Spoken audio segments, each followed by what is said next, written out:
नमस्कार, सादर प्रणाम। मैं वंदना सिमल कोठारी और आप लोगों के बीच में मूल निवास और भू कानून की बात करने जा रही हूँ।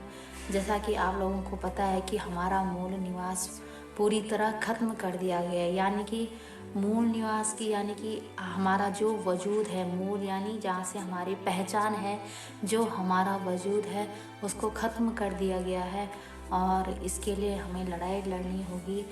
और जैसे कि 1950 तक की जो व्यवस्थाएं राज्यों में लागू हुई थी वो वहाँ तक विधिवत सभी राज्यों में है, लेकिन उत्तराखंड जो एकमात्र ऐसा राज्य है जहाँ पर मूल निवास खत्म कर दिया गया है। ऐसे में देवभूमि उत्तराखंड बहुत खतरे में है और इससे क्या होने वाले हैं, हमारे क्या क्या नुकसान होने वाले हैं इस देवी भूमि में, तो इसके बारे में बताती हूँ। जैसे कि हमारा अगर मूल निवास खत्म होना यानी कि हमारा जो वजूद है, हमारी पहचान है, उसको ख़त्म कर दिया गया कि हम यहाँ के मूल निवासी हैं और इन मूल निवास की जगह पर फर्जीवाड़े भी स्थायी प्रमाण पत्र बन रहे हैं। जो बाहरी राज्यों से लोग आते हैं और यहाँ पर जो स्थायी प्रमाण पत्र बनाकर यहाँ के मूल अधिकारी हो जाते हैं, तो ऐसे में उनका क्या महत्व है, जो उनका क्या अधिकार है कि अगर यह मूल निवास के लागू होने पर सबसे पहले बाहरी व्यक्ति हमारी ज़मीन को नहीं खरीद पाएगा। सबसे बड़ा फ़ायदा ये होगा कि बाहरी कोई भी व्यक्ति हमारी ज़मीन को नहीं खरीद पाएगा। और दूसरा है जो यहाँ के मूल निवासी है, वहाँ उत्तराखंड पर सबसे पहला अधिकार उनका होगा। यहाँ पर जो भी उनको सुख सुविधाएं या जो भी प्रदान किया जाता है, चाहे वो हमारे वो शैक्षणिक संस्थान हो या कुछ भी हो, सबसे पहले प्राथमिकता यहाँ के उत्तराखंड के मूल निवासी को दी जाती है। जैसे कि और तीसरा ये है कि जैसे बाहर का लोग कोई भी लोग जब बाहर से आते हैं तो यहाँ पर ये स्थायी निवास प्रमाण पत्र बनाते हैं और यहाँ के मूल निवासी दिखाते हैं और ख़ुद को ये यहाँ के मूल निवासी साबित होते हैं स्थायी प्रमाण पत्र बनाकर। तो इन फर्जीवाड़े जो स्थायी प्रमाण पत्र बना के उत्तराखंड में बैठे हैं, इनकी भी पहचान होगी एक। और दूसरी बात, जो हमारा अधिकार है, जो हमारे अधिकारों का हनन हो रहा है, उस पर हमारा हक होगा, हमारा अधिकार होगा अपनी जन्मभूमि पर, अपनी मातृभूमि पर।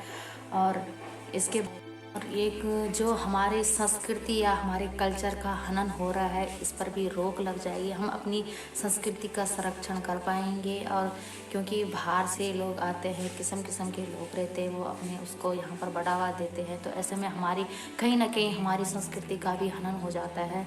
और जो हमारे मतलब कॉलेज होते हैं, शैक्षिक संस्थान होते हैं, उन पे सबसे ज़्यादा प्राथमिकता वहाँ के मूल निवासी की होगी।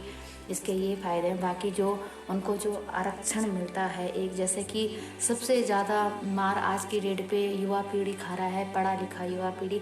जब हम किसी दूसरे राज्य में जा रहे हैं तो हम वहाँ जब जॉब अप्लाई कर रहे हैं, किसी भी चीज़ के लिए अप्लाई कर रहे हैं, तो क्योंकि वहाँ तो मूल निवास तो है, क्योंकि ये तो उत्तराखंड में ख़त्म हो रखा है, बाकी राज्यों में अभी तक वो मूल निवास है। तो हम जब वहाँ जॉब के लिए अप्लाई करते हैं या कुछ भी होता है, चाहे हमारी परसेंटेज उनसे भी अच्छी हो, हमारा शिक्षा का जो भी वो एजुकेशन हायर एजुकेशन हो उसका वो भी अच्छा हो, लेकिन सबसे पहले प्राथमिकता वहाँ के मूल निवासी को दी जाती है। बाकी जो हमारी सीटें बचती है वो अदर स्टेट के लिए हो जाती है। तो ऐसे ही हमारे उत्तराखंड में ये हमारे साथ उल्टा हो रहा है, क्योंकि जो बाहर के लोग अगर अच्छी परसेंटेज या किसी भी ऐसे शैक्षिक संस्थान से पढ़कर आते हैं तो वहाँ यहाँ का स्थायी प्रमाण पत्र दिखाकर यहाँ के मूल निवासी बन जाते हैं और वहाँ पर वो सीटें उनको दी जाती है। ऐसे में हमारे अधिकारों का हनन हो रहा है। और जो इसका एक फ़ायदा होगा कि जो यहाँ के मूल निवासी हैं वो अल्पसंख्यक होने से बच पाएंगे। जिनको अल्पसंख्यक की श्रेणी में रखा जाता है वो उस श्रेणी में नहीं आएंगे, वो उस चीज़ से बच पाएंगे। और इसका एक दूसरा फ़ायदा ये है कि हमारी जो संस्कृति पहचान है वो बनी रहेगी और हम उसको और आगे बढ़ाने का अच्छे से प्रयास कर पाएंगे।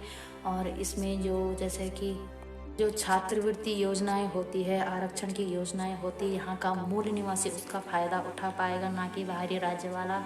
और जो भी हमारी सरकारी वैकेंसियाँ आ रही है, गवर्नमेंट का जो भी वो हो रहा है, उस पर पहला अधिकार वहाँ के मूल निवासी का होगा। बाकी जब किसी तरह सीटें या बचती है तो तब वो उसमें आ सकते हैं, लेकिन पहला अधिकार वहाँ के मूल निवासी का होगा।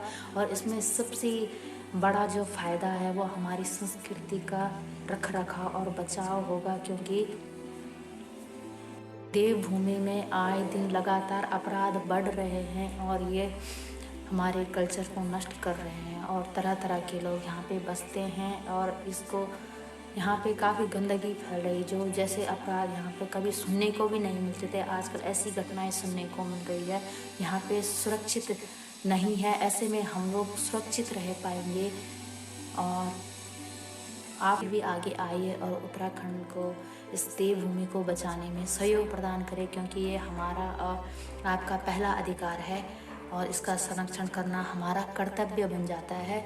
तो 24 दिसंबर 2023 को परेड ग्राउंड देहरादून में एक महारैली का आयोजन किया जा रहा है। तो आप लोग सभी आइए और लोगों को भी जागरूक कीजिए इस मामले में और उनको भी साथ ले आइए, जितना अधिक संख्या में आ सकते हैं आप सभी लोग आए और उत्तराखंड संरक्षण में अपना अमूल्य कीमती समय प्रदान करें और अपने कर्तव्य का निर्वहन करें। धन्यवाद।